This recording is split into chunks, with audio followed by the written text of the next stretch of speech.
अच्छा, इसके बाद से प्रतीक आए हैं, इनको मैं ऐड कर लेता हूँ। हाँ, प्रतीक बताएँ क्या कहना चाहते हैं? सर मेरा एक सवाल था कि ये जो सम्राट अशोक के जो अभिलेख हैं, इनमें जो खरोष्टी लिपि है, तो उनको भी इन्होंने वो धम्म लिपि लिख रखा है, तो इसमें ऐसे ये दोनों धम्म लिपि कैसे हो गई? देखें, एक चीज़ आपको समझना पड़ेगा कि जब ये बात कही जा रही है, खरोष्ठी लिपि की भी बात कही जा रही है या किसी भी जगह की बात कही जा रही है, तो वहाँ पे 2-3 बातें आपको समझने की ज़रूरत है। एक आपने नाम सुना होगा, धम्मलेख नाम सुना होगा, धम्म लिपि नाम सुना होगा। यहाँ पे जो लिपि है, उस लिपि को ही धम्म कहा गया और धम्म का मतलब हो गया कि जो बुद्धा के पूरे जो आचरण है, जो मार्ग है, वो चीज़ हो गया। तो इसीलिए उसकी शुरुआत ही उसी चीज़ से हुई। वो लिपि की डिज़ाइन ही इसीलिए हुई थी कि बुद्ध की चीज़ों को आगे बढ़ाया जा सके। इसीलिए बुद्ध से पहले का ये लिपि नहीं मिलता है। धम्म लिपि बुद्ध के पहले नहीं मिलता है। स्पेशल इजाद करवाया गया। आप देखें कि जब 7वीं सदी में तिब्बत में गया था, बुद्ध का जब धम्म गया था, तो वहाँ का जो राजा था, उसने स्पेशल एक लिपि डिज़ाइन करवाई। और उस लिपि में उसने धम्म की जितनी भी किताबें थी वो लिखवाई। स्पेशल लिपि उसने डिज़ाइन करवाई। भारत के लोगों को भी उसने मदद लिया, वहाँ के भी जो लोग थे उनकी भी मदद लिया। आपने इस्लाम में भी देखा होगा कि हिजरी संवत चलती है। तो उन्होंने हिजरी संवत जब उन पे क्वेश्चन आने लगा कि भई आप जो है आप नहीं है क्या कैलेंडर वगैरह? सबके कैलेंडर है, रोमन है, ग्रेगोरियन भी आ गया। यहाँ पे बौद्धों के कैलेंडर है, आपका कोई नहीं है क्या? तो उन्होंने फिर उनके जो बाद के राजा थे, उन्होंने ऐसा किया कि मुहम्मद ने जहाँ से स्विचिंग की थी मक्का से मदीने के लिए, उस डेट से उन्होंने हिजरी स्टार्ट कर दी, हिजरी कैलेंडर का वहाँ से इन लोगों ने अपना शुरुआत करने का वो तय कर दिया। अब उसको कहा जाता है हिजरी कैलेंडर। इसका मतलब ये आप नहीं समझ सकते हैं कि अब हिजरी का तो मतलब होता है कुछ और मतलब होता है। उसको आप कैलेंडर क्यों कह रहे हो? कैलेंडर में भी वो शब्द कैसे ले आए? ऐसा नहीं होता है। तो उसी तरह से जो धम्म है उसको आप धम्म लेख भी कह सकते हैं, धम्म लिपि भी कह सकते हैं। ये धम्म की लिपि है। ये धम्म की लिपि है, जहाँ लिपि को लिपि कहा गया तो लिपि भी लिखा गया है। ये धम्म लिपि है, ये धम्म लिपि है, ये धम्म लेख है। इस तरह के भी शब्द आए हैं। जी, प्रतीक। सर एक और सवाल था मेरा, आपको ये रामायण कब लगता है कब लिखी होगी इन्होंने, ब्राह्मणों ने? आपको क्या लगता है? सर मैंने एक वो टाइम्स ऑफ इंडिया का आर्टिकल देखा था, वहाँ पे इन्होंने दे रखा है कि 6th सेंचुरी जो है वो ओल्डेस्ट मैन्युस्क्रिप्ट है रामायण की, संस्कृत मैन्युस्क्रिप्ट। कौन-सी सेंचुरी बताया उन्होंने? 6th century. मैं आपको शेयर कर 6th दूँ? वो अच्छा। मैन्युस्क्रिप्ट शेयर कर दीजिए। ऑफ़िशियल गवर्नमेंट का मैन्युस्क्रिप्ट शेयर कर दीजिए। कहाँ पे गवर्नमेंट ने दिखाया है कि उसके पास 6th सेंचुरी का मैन्युस्क्रिप्ट अवेलेबल है? सर ये वो बोरी ने तो नहीं दिखाया जो उनका वो है भंडारकर, पर ये कुछ टाइम्स ऑफ इंडिया के और बहुत सारे आर्टिकल है, यूट्यूब पे वीडियो पड़ी है कि इनको ये कोलकाता की लाइब्रेरी में कोई मैन्युस्क्रिप्ट मिल गई है। नहीं तो कहीं किसी पे भी अवेलेबल है तो वो ऑफ़िशियल गवर्नमेंट के उसमें होगा ना। ऑफ़िशियल गवर्नमेंट का तो होगा कि उन्होंने तो माना होगा ना गवर्नमेंट ने कि हाँ, ये हमारे देश में कोई 6th सेंचुरी का रामायण का मैन्युस्क्रिप्ट मिला है। क्योंकि अभी भारत में जहाँ तक मुझे पता है 10th सेंचुरी से पहले का तो इनके पास कोई मैन्युस्क्रिप्ट अवेलेबल नहीं है। इनके जी पास तो सर, ये महाभारत तक का अवेलेबल नहीं है। महाभारत का तो नहीं तो है सर, ये 9th सेंचुरी दिखाता है बोरी, तो एक बार ये देख लीजिए सर। हाँ, दिखाइए ऑफ़िशियल वेबसाइट दिखाइए, शेयर कीजिए यहाँ पे प्राइवेट चैट में, मैं इनको ओपन करके दिखाता हूँ, सर ये ये टाइम्स दावा ऑफ इंडिया की करके। है। नहीं टाइम देखा पेपर वाला तो कुछ भी छाप देगा। पेपर वाला तो अभी आपको छाप देगा, कह देगा वैदिक काल था, आर्य जो हैं वो भारत पे आ गए, यहाँ चले गए, वहाँ चले आ गए, तो उसको आप लेके वो बैठ जाइएगा कि उसने कह दिया तो हम मान लें। यहाँ पे हम लोग कोई कह देता है तो वो नहीं मानते हैं। हम लोग को वो बो सबूत चाहिए। वो जो जो बोल रहा है कि कोलकाता या जो भी जहाँ पे भी उसके पास है सबूत, तो वो बाकायदे वो दिखाएँ कि वो कौन-सा सबूत है उनके यहाँ, कौन-सी वेबसाइट ये दावा कर रही है कि उसके पास सबूत है। वो दिखाएँ फिर हमें, उससे ये स्कॉलर्स को पता बुला चल के भी जाएगा। दिखा रहे हैं मतलब, पर हाँ, वैसे नहीं दिखा रहे, मतलब देख बोरी तो नहीं दिखा रहा ये।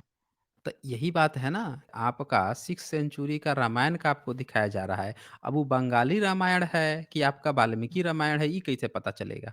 ये तो सर संस्कृत कह ये रहे हैं, बाकी पता नहीं अब। नहीं, संस्कृत कह रहे हैं तो बंगाल में संस्कृत में कौन लिखता था?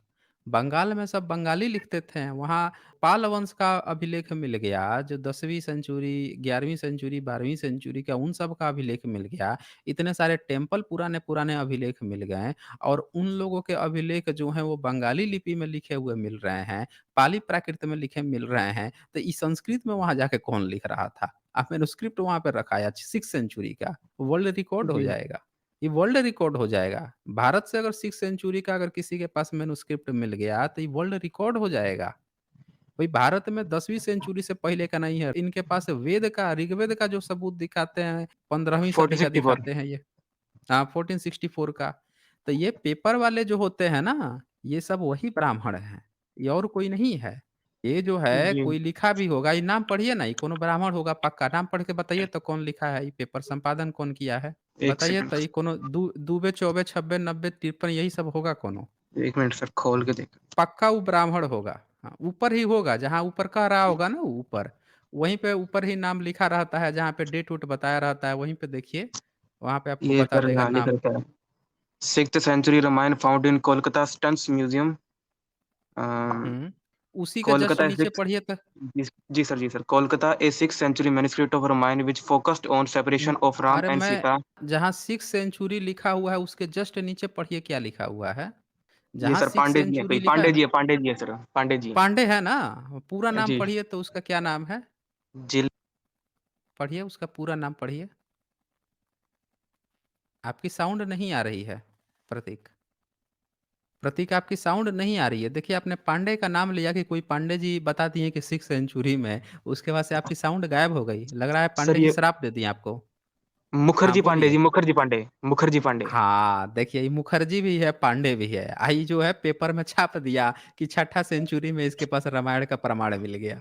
हम बोले ना कि ये ब्राह्मण ही होगा, कोई दूबे, चौबे, छब्बे, नब्बे, पांडे, चतुर्वेदी यही सब जो है रोज़ आपको फैलाएगा कि हमको 5वीं सेंचुरी का मिल गया। अब इसका बस चले तो ये बता देगा 17 लाख साल पहले का इसके पास मैन्युस्क्रिप्ट मिल जाएगा।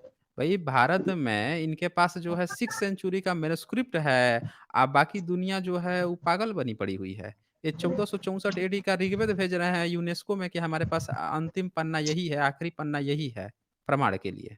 सोचिए इसी से इनका ये काहे नहीं रामायण का भेज दिए कि 6th सेंचुरी का रामायण का प्रमाण है हमारे पास। तो यही बता देते हैं कि 6th सेंचुरी का रामायण का प्रमाण है, तो यही बता देते हैं कि हमारे पास तो बुद्ध के पहले का भी संस्कृत में लिखा हुआ रामायण का प्रमाण है। अतः जातक कथा से भी पुराना हमारा हो जाएगा रामायण, ये भी लिख देते हैं। क्योंकि जातक कथा तो ईसा से 400 साल पहले, 300 साल पहले का माना गया है। उसके तो 5 मिनट आर्कियोलॉजिकल एविडेंस है। जी, तो ये जी। इनको बता देना चाहिए था ना कि ये सीधे दे देता सबूत। 6th सेंचुरी का रामायण बताइए आपको बता रहा है। अच्छा 6th कौन से लिपि में लिखा था? लिपि तो नहीं बताइए तो ये, कौन सी लिपि सर में लिख रहा है? लिपि लिख नहीं रखी सर इन्होंने, संस्कृत लिख रखा है बस। हाँ, तो बताइए कर दिया ना घोटाला ये, घोटाला कर दिया। जी, जी, भई आप जो है भाषा बोलते हैं, लिखने के लिए तो लिपि की ज़रूरत होती है। अगर उसके पास मैन्युस्क्रिप्ट होगा, तो इसका मतलब लिखित में होगा, लिखित होगा तो फिर उसको लिपि बतानी पड़ेगी, कौन से लिपि में लिखा। भाई मुँह से आप बोलते हैं, मैं अभी बोल रहा हूँ, हिंदी बोल रहा हूँ, लेकिन लिखूँगा तो देवनागरी इस्तेमाल करूँगा ना जी। लिखूँगा तो देवनागरी इस्तेमाल करूँगा, रोमन भी इस्तेमाल कर सकता हूँ, कोई सा भी, लेकिन लिपि तो इस्तेमाल करनी पड़ेगी। तो वो देखिए आपको बोल दिया संस्कृत लेकिन लिपि नहीं बता रहा है। लिपि बता देता 6th सेंचुरी में कौन-सी लिपि थी या कौन-सी लिपि में ये रामायण लिखता था, तुरंत उसका पोल अभी खुल जाएगा। खुलेगा कि नहीं खुलेगा? आप ही बताइए प्रतीक। ये 6th जी, खुल सेंचुरी का गुप्त वंश का इसके पास मैन्युस्क्रिप्ट है। गुप्त वंश की लिपि पहली बार कब पढ़ी गई, ये आपको पता है? सर वो अंग्रेज़ों ने पढ़ी थी 19th सेंचुरी में शायद। हाँ, 1837 में जब पढ़ा था जेम्स प्रिंसेप ने, उसके ठीक पहले 1812 में 17 में गुप्ता वंश की लिपि पढ़ी गई थी। ठीक उससे जस्ट पहले। आप बताइए गुप्ता वंश की लिपि जो है पढ़ी गई 19वीं सदी में। ये जो है इसके पास छठी सेंचुरी का गुप्ता काल का इसके पास मैन्युस्क्रिप्ट पड़ा हुआ है। अंग्रेज आके भारत में पढ़े, हैं? ये कितने बड़े धूर्त हैं सब ये। जी, जी, इनको समझना पड़ेगा कि ये किस तरह से मूर्ख बनाते हैं। अगर 6th सेंचुरी का कुछ होगा भी ना, तो वो बौद्धों का होगा। समझ रहे हैं? वो जी, होगा बौद्धों का। ये सच्चाई बता नहीं रहे हैं सब। वो दिखाए ना, पब्लिश्ड करे ना कौन-सी लिपि है, क्या चीज़ लिखा है, तब पता चल जाएगा कि किसका है वो। तो ये इस तरह से छुपा के और धूर्तता करते हैं। और कोई प्रश्न है आपका प्रतीक? जी, सर मेरा ये था कि ये जो महावंश जो किताब है श्रीलंका की, क्या इसमें भी ब्राह्मणों ने मिलावट कर दी होगी या फिर ये वहाँ पे इन ब्राह्मण वगैरह का नाम आ रहा है और दूसरी कहानी आ रही है उड़ने-उड़ाने की? हाँ, तो ये सब ब्राह्मण का लिखा-धरा है ना, और किसी का थोड़े लिखा-धरा है। भई श्रीलंका में जाके महावंश ब्राह्मण जो कैसे है हाँ, श्रीलंका में आप जाके चले कैसे कर जाइए दिया? ना। हाँ, श्रीलंका में आप चले जाओ ना, श्रीलंका में चले जाओ। आप जाके देखो वहाँ पे कितने ब्राह्मण हैं। वहाँ तो पूरा का पूरा तमिल भी घुसा हुआ था वहाँ पे। आतंकवादी बन के बैठे हुए थे। वो तो श्रीलंका ने बाद में इधर संहार कर के वहाँ से गायब करके भगाया, मार भगाया है। ये ब्राह्मण जो है 14वीं सदी से घुसे हुए हैं वहाँ पे। भारत में जब ब्राह्मणवाद आया, तो यहाँ से ब्राह्मण जब भारत से देखें, अभी तालिबान का किस्सा समझिए। तालिबान में अमेरिका था, तालिबान को मार के भगाया तालिबान का फिर से दोबारा कब्ज़ा हो गया। तो अब जो है भारत सरकार वहाँ पे पैसा दे के अफ़गानिस्तान को वहाँ का संसद भवन बनवाया है। ये बात आपको पता है? जी, नहीं बताया था। नहीं पता है। अब भारत से भी अच्छा संसद भवन जो है अफ़गानिस्तान का बहुत अच्छे से कि ऊपर से बम-वम भी गिर जाए तो फ़र्क नहीं पड़े, इतना बढ़िया वहाँ का बनवाया, भारत सरकार पैसा दिया है। अब ये बताइए कि तालिबान का वहाँ सरकार है, तो जब तालिबान का वहाँ सत्ता बना तो इसने विरोध किया भारत ने? आपको पता है भारत ने विरोध किया था? अभी, सर इतना जब दोबारा ये सब उसने नहीं ये सब नहीं नहीं पता। पता है। किसी ने विरोध नहीं किया, भारत ने भी विरोध नहीं किया। अच्छा, भारत के अफ़गानिस्तान से जो वहाँ से खजूर-वजूर और जो काजू-वाजू आते रहते हैं, क्या भारत सरकार ने उस पर रोक लगा दी आयात पे, आने पे? जी सर, नहीं लगाई होगी। नहीं लगाई है। तो सब चीज़ वैसे ही चल रहा है, सत्ता परिवर्तित हो जाए। उसी तरह से यहाँ पे अच्छा, अब उसने जो है तालिबान जो है, वो क्या कह रहा है कि हम बुद्धा का जो मूर्ति तोड़ दिए थे ना, वो हम फिर से बनवा रहे हैं। ये भी कह दिया उसने। उसने ये भी जी, जारी जी। कर दिया कि हम लोगों से गलती हुई थी, हम उसको सुधार रहे हैं। अब ज़रा सोचिए कि उसी तरह से इतिहास में झाँकिए आप। इतिहास में झाँकेंगे तो आपको ये पता चलेगा कि जब ब्राह्मणवादियों की यहाँ पे सत्ता घुसपैठ हो गई, अब जब बौद्ध यहाँ से खत्म हो गए, तो बाकी के जो बौद्ध देश थे, वहाँ पे ये ब्राह्मण जो है उसने क्या किया कि नियम बना दिया समुद्र पार करके कोई नहीं जाएगा, यानी आम जनता नहीं जाएगी। वो जा सकता है, आम जनता नहीं जाएगी। तो ब्राह्मण जो है बाकी के पड़ोस के देशों से आते-जाते रहा और वो निभाते रहा कि अब बुद्धिस्ट के रिप्रेजेंटेशन अब हम करेंगे। ये आते-जाते रहा। आप इसी तरह से श्रीलंका में चले जाइएगा तो वहाँ रावण आपको वो विष्णु आपको देखने को मिलेगा। विष्णु के बहुत सारे पूजा-पाठ करते हुए ब्राह्मण वहाँ मिल जाएँगे, तमाम चीज़ें मिल जाएँगे। श्रीलंका ने इधर अपने को बुद्धिस्ट देश घोषित किया है। वो बुद्धिस्ट देश उससे पहले नहीं था। 14वीं सदी के बाद से बुद्ध मार्ग वहाँ से डाइल्यूट हो गया था। समझ रहे हैं? जी, जी। ज़िंदा था वहाँ पे लेकिन वो भी डाइल्यूट हो गया था। तो वहाँ पे ब्राह्मण घुस चुके थे। तो ये महावंश और ये जितने क्षीर वंश ये सब बनाए गए हैं उसको त्रिपिटक में थोड़े शामिल किया गया है। बौद्धों ने क्यों नहीं महावंश को त्रिपिटक में शामिल कर लिया? त्रिपिटक में लगभग 1 लाख श्लोक कम से कम 84,000 जो है सूक्त होने चाहिए। अभी त्रिपिटक में मात्र 52,000 सूक्त हैं। अभी भी पता है कितने गायब है? 32,000 सूक्त अभी भी गायब हैं। रामायण में मात्र 24,000 श्लोक हैं। 32,000 सूक्त जो है अभी त्रिपिटक के गायब हैं। लेकिन सर फिर ये भी महावंश हैंसॉन्ग को वगैरह ने भी कहा था कि 1-1 लाख श्लोक थे इसमें कुछ। हाँ, 1 लाख कहा था, उसने तो 4 लाख तक भी पहुँचा दिया था। आर्य महासंघिक तो 4 लाख बना लिए थे और कोई-कोई तो 3-3 लाख भी बना लिया था। लेकिन 1 लाख जो है वो मेन कहा गया। 84,000 सम्राट अशोक के समय में 84,000 कहा गया। ये बढ़ते जाते थे। ये मैं क्या कहता हूँ कि जितने भी बौद्ध भिक्षु थे, वो 8-8 भी बौद्ध भिक्षु मिल के अपना रहन-सहन ये सब कुछ चेंज कर सकते थे, नियम कानून बना सकते थे जगह के हिसाब से, तो वो बढ़ते जाता था। लोग क्या समझते हैं कि त्रिपिटक में लिखा है तो सब बुद्ध की ही वाणी है तो आँख मूंद के वही मानना है या वही गंदगी है, ऐसा नहीं होता है। बौद्ध भिक्षुओं ने लिखा उसको बढ़ा भी सकते थे। यही तो बुद्ध मार के खुश तभी तो उसमें ये भी लिख दिया गया कि अगर मेरी भी बात अगर तर्क बुद्धि विवेक पर खरी न उतरे तो मत मानना। इसीलिए लिखना पड़ा उसमें। तो ये चीज़ आप समझिए कि महावंश को त्रिपिटक में नहीं शामिल किया गया है। यहाँ तो त्रिपिटक में जो बात लिखी है, उसमें तक ये बात आती है कि अगर वो भी तर्क, बुद्धि, विवेक पर खरी न उतरे, तो उसको मत मानो। तो आप कहाँ महावंश की बात कर रहे हैं? महावंश जी, भारत जी। की किताब नहीं है, ना बुद्ध की किताब है, ये भी याद रखिएगा। वो ब जी, वहाँ की किताब है, श्रीलंका की किताब है। ठीक है ना? श्रीलंका की किताब है, वहाँ के राजवंश की चर्चा करती है और वो मिश्रित कर दी गई है, किसी ने मिक्स कर दिया है।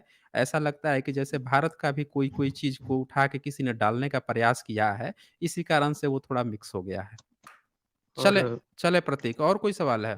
सर ये एक स्तूप को लेकर था कि ये जो इंडस वैली का स्तूप है, ये पता कैसे चला कि ये स्तूप ही है? मतलब कोई भी गोल सी बिल्डिंग मिल जाए उसके ऊपर और जो स्तूप हो गया, ऐसे शिवलिंग के लिए भी हुँ। कहते हैं फिर तो ये, क्या ये मानना सही है? नहीं, अगर अगर शिवलिंग होगा तो ब्राह्मण वहाँ बैठ के मुंडेर जमा रहा होता ना।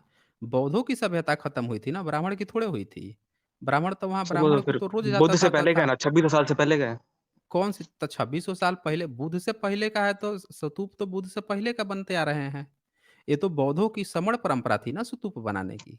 स्तूप बनाने की परंपरा जो है वो इंडस वैली सिविलाइजेशन से आ रही है। इंडस वैली सिविलाइजेशन में जो स्वास्तिक मिला है वही स्वास्तिक बौद्धों में मिलता है। वो जो वहाँ पे जो प्रतीक चिन्ह मिलते हैं, वही प्रतीक चिन्ह बौद्धों में, मौर्यंस में मिलता है। इसी से पता चला कि वो पूरा जुड़ा हुआ श्रमण परंपरा के लोग थे, इसी से तो पता चला। ईंटों की साइज़ तक मैच करती है मौर्यन से और वो इंडस वैली है। तो इससे पूरी बनावट जो है वो मैच कर रही है, टेक्नोलॉजी मैच कर रही है, प्रतीक चिन्ह मैच कर रहे हैं। हाथी मिलता है उसमें, सांड मिलता है इंडस वैली के सील में। वही चीज़ जो है सम्राट अशोक पे भी मिलता है, सम्राट अशोक भी हाथी, शेर और सांड सब अपने स्तंभों पर लगाए हुए हैं।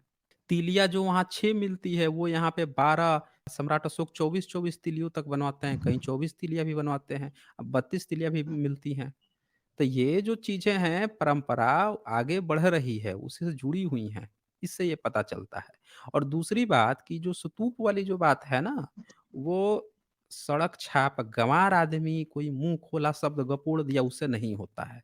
उस पर दुनिया के बैठे-बैठे इतने सारे रिसर्चर हैं, इतनी सारी यूनिवर्सिटी हैं, वो खोल-खोल के बता रही हैं, वहाँ के प्रोफ़ेसर रिसर्च कर के वहाँ के ईंटों का अध्ययन किया गया। जब कर्निघम महोदय ने कहा था कि ये बौद्धों का स्तूप लग रहा है, फिर इसके बाद से 3-4 और आर्कियोलॉजिस्ट ने जब कहा कि ये स्तूप लग रहा है, तब लोगों ने क्या कहा, जो ब्राह्मणवादी थे उनका क्या कहना था कि ना, ना, ये स्तूप बुद्ध से पहले का थोड़े होता था, ये कुषाण वंश का है। इन लोगों ने साबित कर दिया कुषाण वंश का है। इन्होंने यूनेस्को वगैरह को सबको सबको दस्तावेज भी सौंप दिए कि कुषाण वंश का है। स्तूप पहले थोड़े बनते थे, कुषाण सब बनवाते थे। लेकिन अब पूरी तरह से ये साबित हो चुका है कि स्तूप बुद्ध से पहले का था। जर्मनी से लेकर इटली से लेकर बाहर के जितनी यूनिवर्सिटीज़ थीं, सबने उसका स्टडी किया और ये पाया कि स्तूप जो है उसकी जो जड़ें हैं, ऑलरेडी नीचे हैं। उसी के नीचे तो इंडस वैली सिविलाइजेशन है। ये मैं खोल के आपको दिखा देता हूँ एक बार। क्योंकि अगर किसी चीज़ के ऊपर जब कोई चीज़ बनता है, तो नींव खोदी जाती है। और नींव जब खोली जाएगी, तो वहाँ पे नीचे क्या है वो तुरंत पता चल जाएगा। ये देखें, ये मैं यहाँ पे ओपन कर देता हूँ। यहाँ पे साइंस मैगज़ीन जो है इसने वो कुछ सर यहाँ पे देखा हुआ है, मैंने डालना है। देखा हुआ है। क्या कह रहा है वो? वो बता रहा है कि कुछ 4100 साल कुछ पुराना हो सकता है मतलब। बोल रहा है ना? जी। साइंस जो मैगज़ीन है, इसको इन लोगों ने टेम्पल टेम्पल कहने की कोशिश की थी।